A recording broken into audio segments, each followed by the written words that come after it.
Hello दोस्तों, कैसे हैं आप सब। गौतम बुद्ध हमेशा अपने शिष्यों को जब भी उपदेश देते थे सभी को शांत रहने की शिक्षा देते थे। कोई भी व्यक्ति यदि बौद्ध भिक्षु बनना चाहता था, बुद्ध के संग में शामिल होना चाहता था, तो उसे सबसे पहले शांत रहने के लिए कहते थे। दोस्तों, आज की भाग दौड़ भरी जिंदगी में हर तरफ शोर शराबा है। लोग बस उसी भीड़ में जिंदगी की रेस में भाग रहे हैं और यही इंसान के तनाव का मुख्य कारण है। ऐसे में अगर आप हर रोज कुछ देर मौन रहने का अभ्यास करते हैं तो इससे आपके अंदर तनाव पैदा होने वाले हार्मोन्स के लेवल में कमी आती है। इससे आपका दिमाग शांत रहता है, गुस्सा नियंत्रित रहता है और तनाव बढ़ाने वाले हार्मोन्स का लेवल घटता है। जिंदगी में बहुत सारी ऐसी परिस्थिति आती है जब हमें बोलने की बजाय चुप रहना चाहिए। तो आज के इस वीडियो में हम एक कहानी के माध्यम से जानेंगे कि किन मौकों पर हमें शांत रहना है और किन मौकों पर हमें बोलना है और शांत रहने से हमारे अंदर क्या बदलाव आ सकता है। दोस्तों, शाम का समय था। गुरु अपने सभी शिष्यों को बुलाते हैं और कहते हैं कि कल सुबह सब लोग स्नान ध्यान करने के बाद हमारी कुटिया के सामने उपस्थित हो जाना। सभी शिष्य हैरान रह जाते हैं कि हम लोगों ने कुछ गलती की है क्या। लेकिन कुछ शिष्यों ने कहा कि हो सकता है गुरुजी कल सुबह कुछ अच्छी बातें बताने वाले हैं। सब लोग रात को सही समय पर सो जाते हैं और सुबह उठकर सभी स्नान करने के बाद गुरुजी के सामने उपस्थित हो जाते हैं। गुरु कहते हैं, आज मैं तुम सबको चुप रहने के फायदे के बारे में बताऊंगा। गुरु कहते हैं कि 10 मौके जहां चुप रहने से होता है लाभ और बोलने से नुकसान। आगे गुरु कहते हैं, अगर आप इन 10 मौकों पर शांत हो गए यानी मौन हो गए तो आप जो चाहोगे वह पाओगे। आपकी जिंदगी में चमत्कारिक बदलाव शुरू हो जाएंगे और जरूरत से ज्यादा बोलना या चुप रहना दोनों ही अच्छी बात नहीं है। जैसे कि जरूरत से ज्यादा बारिश हो जाना या फिर धूप, दोनों ही दिक्कत देती है। इसी तरह अनावश्यक बोलने से भी काफी नुकसान होता है। गुरु कहते हैं कि पहला ऐसा मौका जहाँ पर व्यक्ति को चुप रहना चाहिए, बिना तथ्य के ना बोलें। गुरु ने कहा, अगर आपके पास कोई तथ्य नहीं है तो वहां चुप रहने में ही भलाई है। चुप बैठने से दिमाग में नई कोशिकाओं का निर्माण होता है और इससे ज्ञान की वृद्धि होती है। बोलने में भलाई वही है जहां आपको किसी चीज के बारे में पूरा ज्ञान हो। अगर आप बिना तथ्य के कहीं बोलते हैं या फिर बेवजह बोलते हैं तो आपका वहां मजाक भी बन सकता है। अगर आपके पास पर्याप्त जानकारी नहीं है, ऐसी जगह पर बोलने से आपका मजाक तो बनेगा ही, साथ ही लोगों का भरोसा भी आप पर से उठने लगेगा। इसीलिए ऐसी जगह पर शांत रहो जहां तुम्हें पता ना हो कि क्या बोलना है क्या नहीं। कई बार कुछ ऐसे लोग होते हैं जो हर जगह अपनी उपस्थिति बताने लगते हैं। उन्हें पता नहीं होता कि हमें बोलना क्या है, लेकिन फिर भी बोलते जाते हैं और फिर बाद में दूसरे लोग उनके जाने के बाद उनका मजाक उड़ाते हैं। जब तक आपको उस तथ्य के बारे में अच्छा ज्ञान नहीं है, उसके बारे में पता नहीं है, तो वहाँ चुप रहने में ही समझदारी है। गुरु ने कहा, दूसरा ऐसा मौका जहाँ पर व्यक्ति को चुप रहना चाहिए, शब्दों से ठेस ना पहुँचे। अगर आपके शब्द किसी को मानसिक ठेस पहुँचा रहे हैं तो वहाँ चुप हो जाना चाहिए।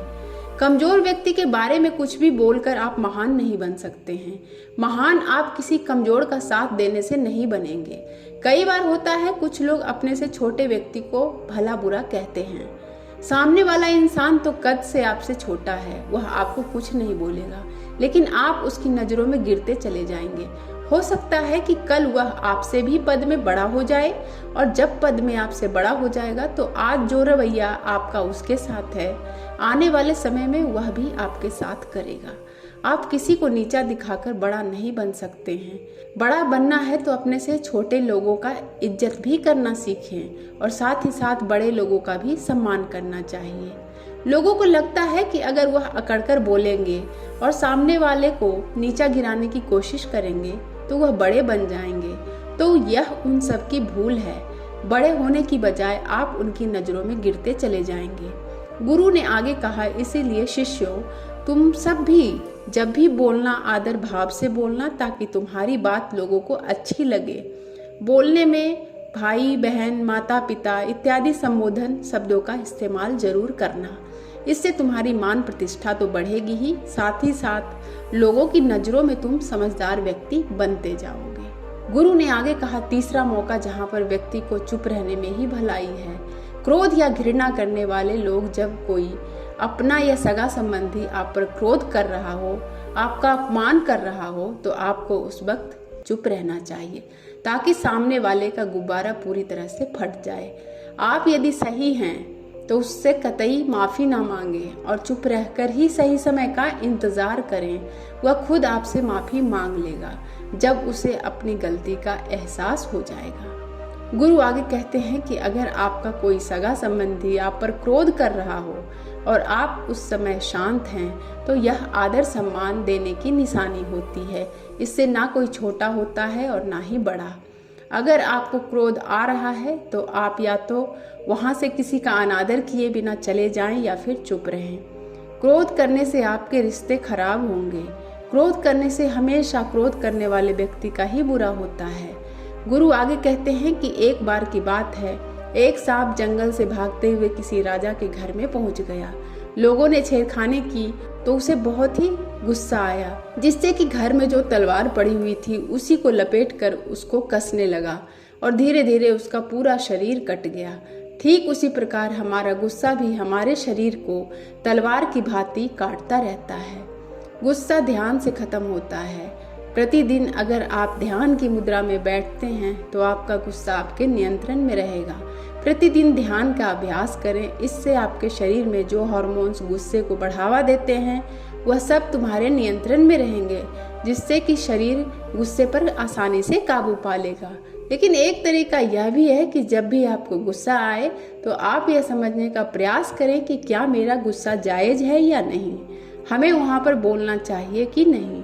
जब आप खुद इस बात का आकलन लगा पाएंगे तो आपको खुद पता चल जाएगा कि हमें गुस्सा करना चाहिए या नहीं। फिर भी आपको गुस्सा आ रहा है तो आप वहाँ से हटने का प्रयास करें, वहाँ से दूर चले जाएं। धीरे धीरे समय के साथ आपका दिमाग शांत हो जाएगा। गुरु ने कहा कि चौथा ऐसा मौका जहाँ पर इंसान को बहुत ही समझदारी के साथ काम लेना चाहिए, वहाँ पर आपको चुप रहना ही चाहिए, जहाँ पर उस मुद्दे से आपका कोई संबंध ना हो। अगर आपका किसी मुद्दे से कोई संबंध ना हो तो वहाँ आपका चुप रहना बनता है। बिना किसी वजह अगर आप दूसरे के मुद्दे पर बोलेंगे तो यह आपके लिए अनिष्ट कार्य होगा। इसमें केवल और केवल आपका ही नुकसान है। आप किसी भी दो लोगों के बीच हो रहे विवाद में अपनी टांग ना डालें। अगर सामने वाला आपको बुला रहा है अपना झगड़ा शांत करवाने के लिए तो ही आप वहां पर जाएं। किसी की व्यक्तिगत जिंदगी में दखल अंदाजी नहीं देनी चाहिए जब तक कि वह व्यक्ति आपको नहीं बुलाता है। अपने झगड़े को शांत करवाने के लिए कुछ लोग फालतू में दूसरे के विवाद में कूद पड़ते हैं। इससे उनके मान मर्यादा पर लोग उंगली उठाने लगते हैं। गुरु कहते हैं कि 10 मौका में से 5वां ऐसा मौका जहां पर व्यक्ति को बहुत ही समझदारी के साथ चुप रहना चाहिए। आपके शब्दों से किसी मित्र को हानि ना पहुंचे। अगर आपके शब्द सामने वाले के परिवार या मित्रों की प्रतिष्ठा के बारे में पूरी झलक दिखा रहा है तो आपको चुप रहना चाहिए। किसी के परिवार या फिर मित्र के बारे में बुरा बोलने से केवल आप ही बुरे बनेंगे। जो चीज़ आसानी से खत्म की जा सकती है उसे अपने शब्दों से बड़ा ना करें। बिना चिल्लाए बात करने का प्रयास करते रहिए।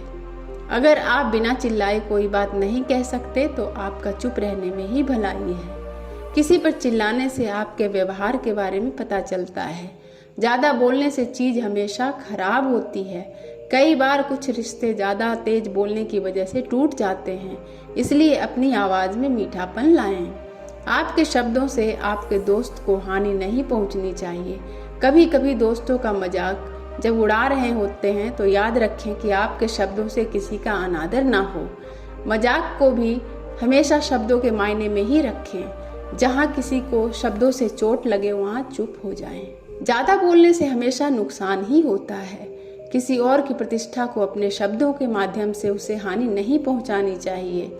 यदि आपके शब्दों से किसी और की प्रतिष्ठा को ठेस पहुंच रही है तो वहां आपको चुप हो जाना चाहिए। जब कोई व्यक्ति आपके सामने नहीं है तो आप उस व्यक्ति के बारे में बुरे शब्द किसी तीसरे व्यक्ति के सामने ना बोलें। गुरु कहते हैं छठा मौका जहां पर व्यक्ति को चुप रहना चाहिए, जब कोई कर रहा हो किसी की बुराई। जब कोई आदमी आपके सामने किसी तीसरे आदमी की बुराई कर रहा हो तब तुम्हें चुप रहकर बस सुनना चाहिए। अपनी राय व्यक्त नहीं करनी चाहिए, क्योंकि जो आज आपके सामने किसी तीसरे की बुराई कर रहा है और यदि आपने कुछ कहा है तो वह कल किसी और के सामने आपकी बुराई भी कर सकता है। नीति शास्त्र के अनुसार जो अपने मुंह को बंद रखता है और बुद्धि से काम करता है वही इंसान समझदार होता है। बिना जरूरत के बोलना, किसी के बारे में किसी के बीच में बोलना, यह गलत बात है। कभी कभी हमारे लिए बुद्धिमानी इसी में होती है कि हमें अपना मुंह ऐसी जगह पर नहीं खोलना चाहिए। गुरु कहते हैं कि 7वां ऐसा मौका जहाँ पर व्यक्ति को चुप रहना चाहिए, जब कोई आपकी भावना नहीं समझे। यदि आपको लग रहा है कि सामने वाला व्यक्ति आपकी भावना या फिर दुख को, आपकी जो परेशानी है उसको नहीं समझ पा रहा है या समझने का प्रयास ही नहीं कर रहा है, वह आपको ध्यान से सुन ही नहीं पा रहा है, तो ऐसे व्यक्ति के सामने आप चुप ही रहें, क्योंकि ऐसे लोगों को आपकी भावना या दुख से कोई मतलब नहीं होता है। ऐसे लोगों को अपना राज बताकर बाद में पछताएंगे ही। इसलिए हर किसी को अपने मन की बात नहीं बतानी चाहिए।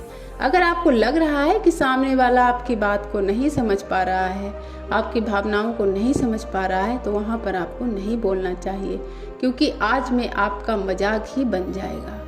जब आपको लगने लगे कि सामने वाला आपकी भावनाओं को ठीक तरह से समझ रहा है, आप जो कह रहे हैं वो ठीक से सुन रहा है, तभी आप उसे अपनी बात कहें। गुरु कहते हैं कि 8वां मौका जहाँ पर आपको चुप रहना चाहिए, जब कोई इंसान अपना दुख व्यक्त करे। यदि कोई इंसान अपने दुख या परेशानी को आपको बता रहा है तो इसका मतलब यह है कि वह आपको अपना समझ रहा है। ऐसे में तुरंत ही उसे समाधान बताने के बजाय चुप रहकर उसके दुख या समस्या को सुनें। उसके दुख या समस्या को किसी और को ना बताएं। वह इसलिए नहीं बता रहा है कि उसकी समस्याओं का समाधान कर देंगे, बल्कि वह इसलिए भी बता रहा है कि सामने वाला उसकी बात को समझ रहा है। कई बार बताने से दुख कम हो जाते हैं।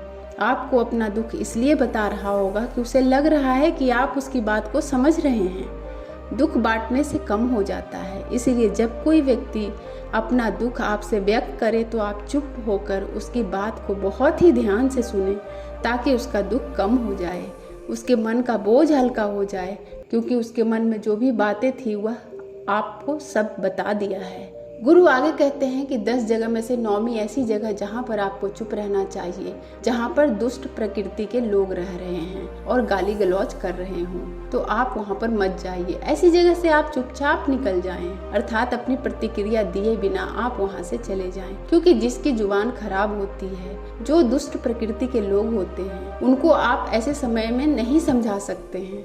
जब उनका दिमाग पूरी तरह से शांत हो जाए तभी वह आपकी बातें सुनेंगे। इसलिए जहाँ पर दुष्ट प्रकृति के लोग आपकी बातों को ना मानते हों और ना ही सुनते हों, तो आपको वहाँ पर नहीं बोलना चाहिए। गुरु कहते हैं कि 10वां ऐसा मौका जहाँ पर आपको शांत हो जाना चाहिए। अपनी सफलता का राज हर किसी को ना बताएं। कई बार होता है कि कुछ लोग जो सफलता को बहुत ही जल्दी प्राप्त कर लेते हैं, वह हर जगह अपनी सफलता का ढिंढोरा पीटने लगते हैं। ऐसे में क्या होता है कि कई लोग आपकी सफलता से खुश नहीं होते हैं। अगर आप अपनी सफलता का जबरदस्ती लोगों में ढिंढोरा पिटवा रहे हैं तो लोगों की नकारात्मक ऊर्जा आपको प्रभावित कर सकती है। जब आप सफल होंगे तो आपको पता चल जाएगा कि आप सफल हो गए हैं। ढिंढोरा पीटने से नुकसान आपका ही होगा। इतना कहकर गुरु ने कहा कि शिष्यों, आज के लिए बस इतना ही। अगर तुम सब मेरी इन बातों को अपने जीवन में अपना लेते हो तो तुम सब काफी हद तक परेशानियों से बचे रहोगे। यहाँ से जाने के बाद मेरी यह बातें आपके जीवन में किसी वरदान से कम साबित नहीं होगी। दोस्तों, मुझे उम्मीद है कि इस वीडियो से आपको बहुत कुछ सीखने को मिला होगा। अगर आप नए हैं तो ऐसी ही प्रेरणादायक कहानियों के लिए चैनल को सब्सक्राइब कीजिएगा। वीडियो अच्छी लगी होगी तो एक लाइक कर दीजिएगा। वीडियो देखने के लिए आपका बहुत बहुत धन्यवाद।